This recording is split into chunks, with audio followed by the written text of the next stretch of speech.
Assalamualaikum warahmatullahi wabarakatuh. Kami dari kelompok 2 akan mempresentasikan tentang pengertian dan instrumen pasar modal. Sebelumnya, perkenalan dulu. Ada anggota dari kelompok 2. Yang pertama ada Fahmi Farezi, yang kedua Enzalika Yasmin, yang ketiga Firda Gusti Ayu, yang keempat Nur Aziza, yang kelima Debbie Olivia, yang keenam Andini Nabila Firdaus, dan yang terakhir ketujuh ada Salsa Nabila.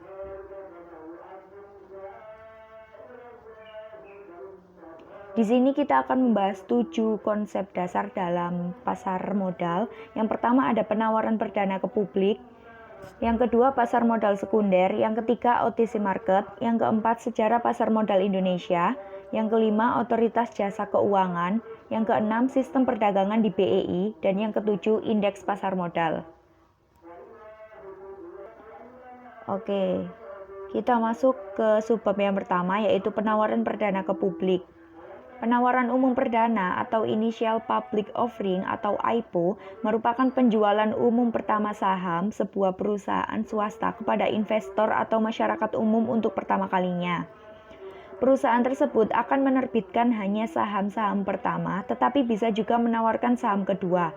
Biasanya perusahaan tersebut akan merekrut seorang bankir investasi untuk menjamin penawaran tersebut dan seorang pengacara korporat untuk membantu menulis prospektus. Selanjutnya ada tujuan IPO. Mengapa suatu perusahaan mau melepas atau menjual sahamnya ke publik atau masyarakat? Ada berbagai macam tujuan perusahaan melakukan IPO. Di antaranya adalah yang pertama, mendapatkan dana murah. Yang kedua, kinerja keuangan perusahaan itu lebih baik. Yang ketiga, potensi pertumbuhan itu lebih cepat. Yang keempat, meningkatkan citra perusahaan. Dan yang terakhir, yang kelima, meningkatkan nilai perusahaan secara keseluruhan. Pasar modal sekunder. Pasar sekunder adalah lanjutan dari pasar primer di mana transaksi surat berharga telah melalui proses penawaran minimal 90 hari. Setelah melewati masa 90 hari dan mendapatkan izin emisi, surat berharga tersebut akan tercatat di dalam Bursa Efek Indonesia. Jika transaksi efek di pasar primer dilakukan oleh investor dengan emiten, maka di pasar sekunder transaksi efek dilakukan oleh investor dengan investor. Dengan kata lain, di pasar sekunder akan terjadi permintaan dan penawaran dari setiap investor. Ada dua jenis pasar modal sekunder, yaitu bursa reguler dan bursa paralel. Bursa reguler dapat mengacu pada bursa utama di mana efek-efek ditransaksikan di bursa efek, sedangkan bursa paralel merupakan jenis pasar modal pelengkap atau berada di luar bursa utama.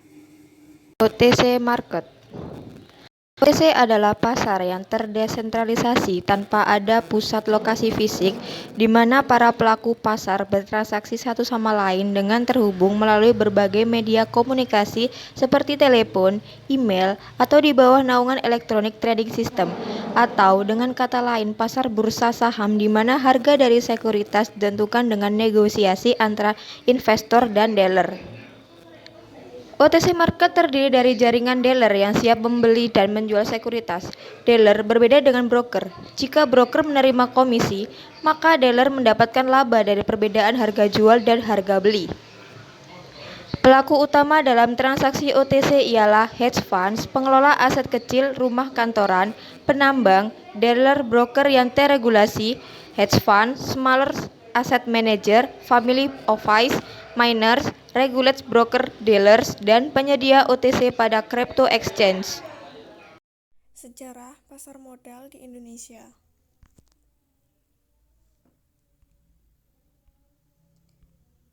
Pada masa kolonial, pada tahun 1878 diketahui bahwa sebuah perusahaan yang memperdagangkan komoditas dan sekuritas yang pertama di Indonesia akhirnya berdiri. Perusahaan tersebut disebut dengan Dunlop dan Co. yang rupanya menjadi permulaan dari PT Perdanas. Perdagangan efek yang pertama kali dicatat dan diduga terjadi di tahun 1892.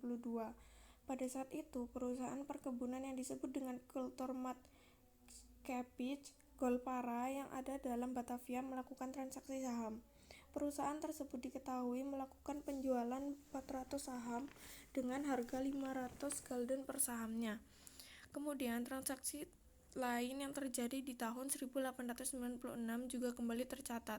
Saat itu, harian Head, Cantrem, dan Yogyakarta merilis prospektus penjualan saham dengan nilai 1.500 gulden. Diketahui per sahamnya sebesar 100 gulden. Setelah itu, di awal abad ke-19, pemerintah kolonial Belanda memulai melakukan pembangunan perkebunan secara besar-besaran di seluruh tanah air.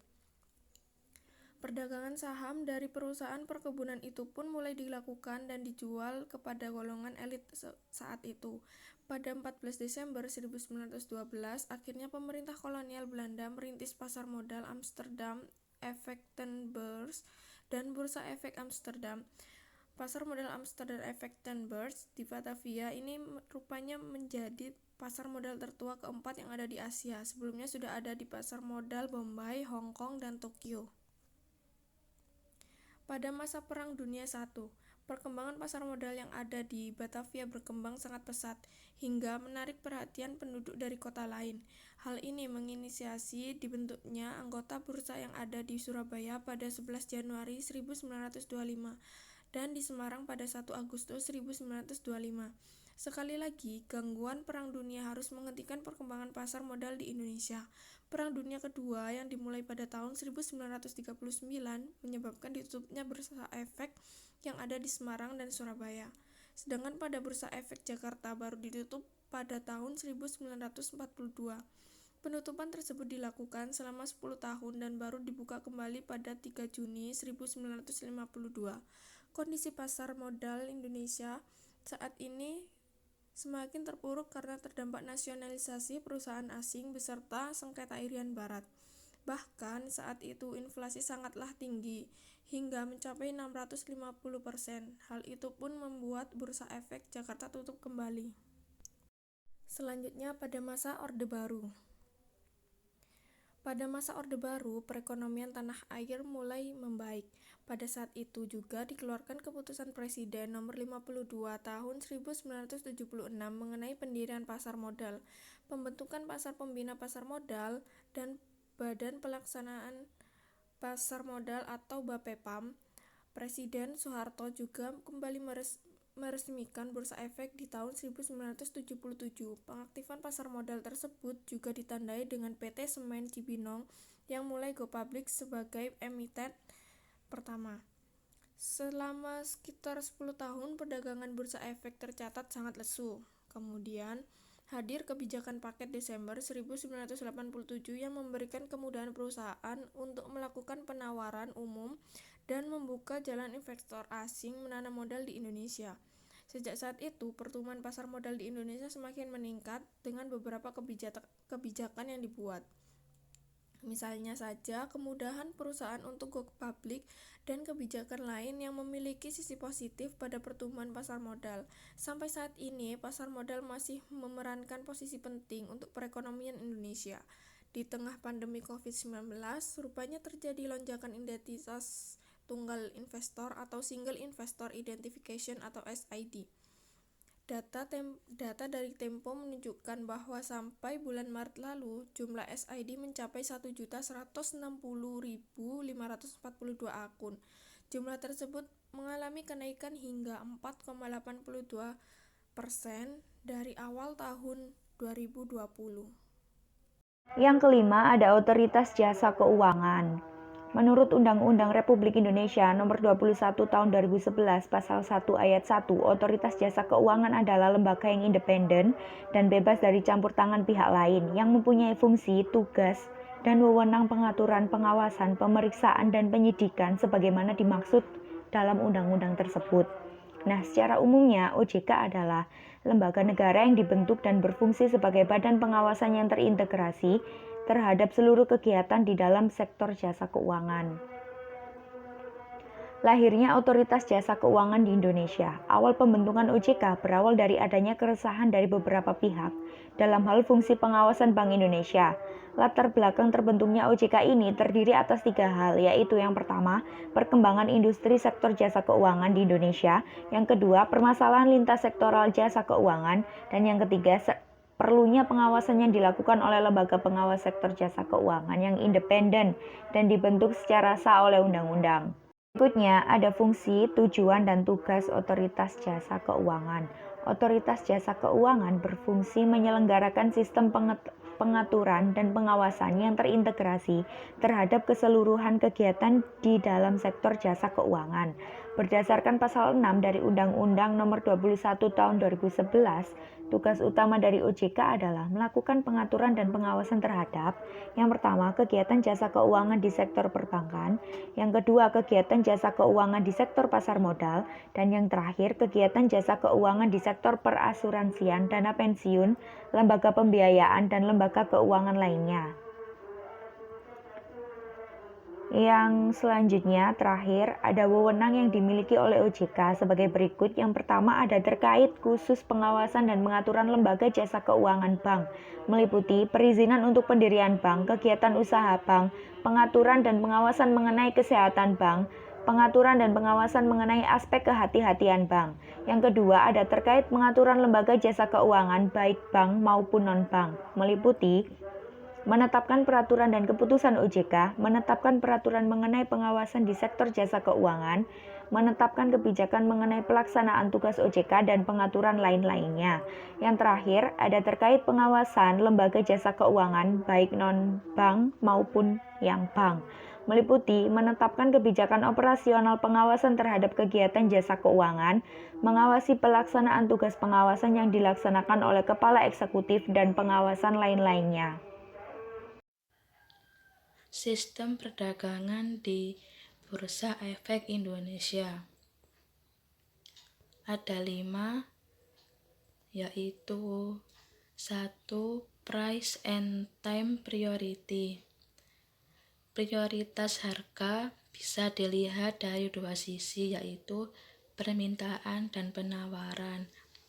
Prioritas harga pada sisi permintaan adalah suatu permintaan beli pada harga lebih tinggi akan menjadi prioritas dibanding permintaan beli pada harga lebih rendah. Kemudian, prioritas harga pada sisi penawaran adalah suatu penawaran jual pada harga lebih rendah akan memiliki prioritas dibanding penawaran jual pada harga lebih tinggi.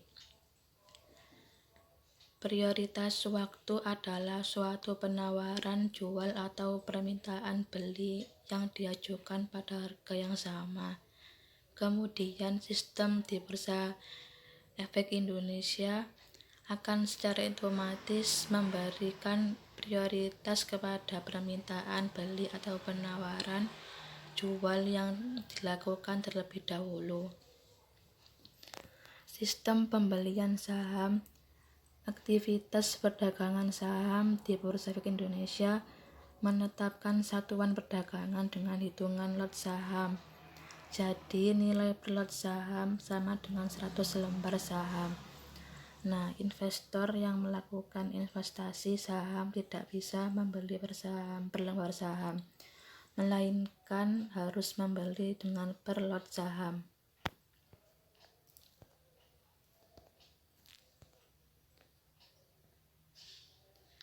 Yang ketiga, penyelesaian transaksi. Pada sistem perdagangan di Bursa Efek, proses settlement pembelian dan penjualan saham adalah T plus 3 hari perdagangan. T adalah hari transaksi dilakukan, jadi proses penyelesaian transaksi selesai dilakukan pada hari ketiga. 4 jam perdagangan. Aktivitas perdagangan saham di BI menetapkan satuan perdagangan dengan hitungan lot saham. Jadi nilai per lot saham sama dengan 100 lembar saham.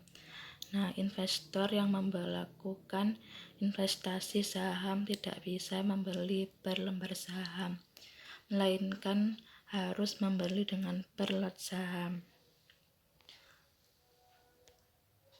Adapun perubahan kebijakan jam perdagangan di BI selama masa pandemi COVID 2019 untuk melakukan perdagangan tetap dari Senin sampai Jumat, namun jam perdagangan dipangkas, yaitu sesi 1 pukul 9 sampai 11.30 WIB dan sesi 2 pukul 13.30 sampai 15 WIB. Yang kelima, pengawasan perdagangan. Yang pertama, BI menjamin informasi perusahaan, laporan keuangan, corporate action telah disampaikan secara transparan dan berkesinambungan. Yang kedua, BI mengawasi perdagangan secara real time, yaitu dengan surveillance terintegrasi untuk melihat kegiatan perdagangan yang tidak wajar. Yang ketiga, BI meminta klarifikasi ke perusahaan terkait jika ada isu tertentu di pasar. Tujuannya yaitu untuk memastikan tidak ada informasi yang disembunyikan perusahaan sehingga merugikan pihak lain. Yang keempat, BI melakukan suspend perdagangan saham untuk waktu tertentu ketika terjadi ada transaksi yang tidak wajar.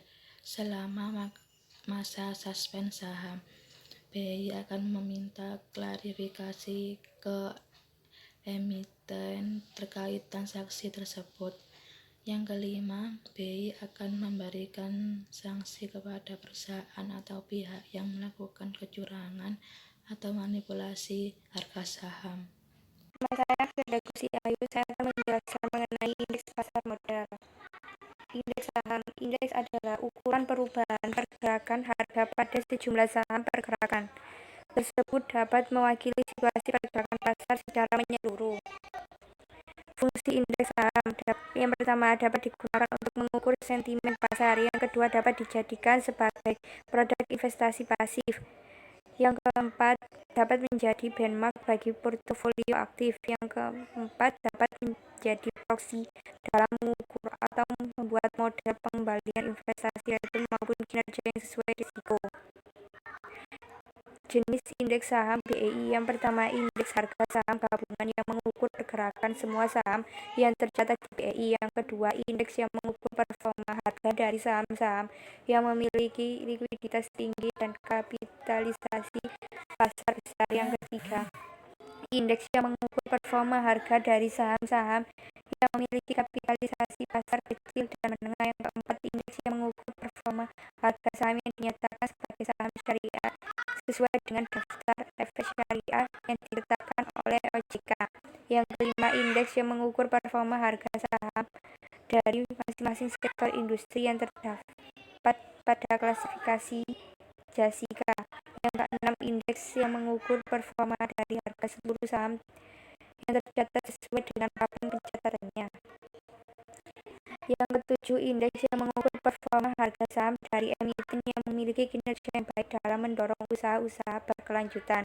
Yang kedelapan, indeks yang mengukur performa harga dari saham-saham yang membagikan dividen tunai dalam 3 tahun terakhir. Yang kesembilan, indeks yang mengukur performa harga atas saham-saham perusahaan BUMN. Yang ke-10, indeks yang mengukur performa dari 15 saham perbankan. Yang ke-11, indeks yang terdiri dari 18 saham konstituennya dipilih dari sektor-sektor infrastruktur. Dan yang terakhir, indeks yang mengukur performa harga dari 30 saham emiten-emiten yang memiliki perangkat investment grade dari PT Pemeringkat Efek Indonesia. Baik, sekian dari kelompok kami. Apabila ada yang ditanyakan, silahkan ditanyakan. Nah, ini ada pertanyaan untuk audiens.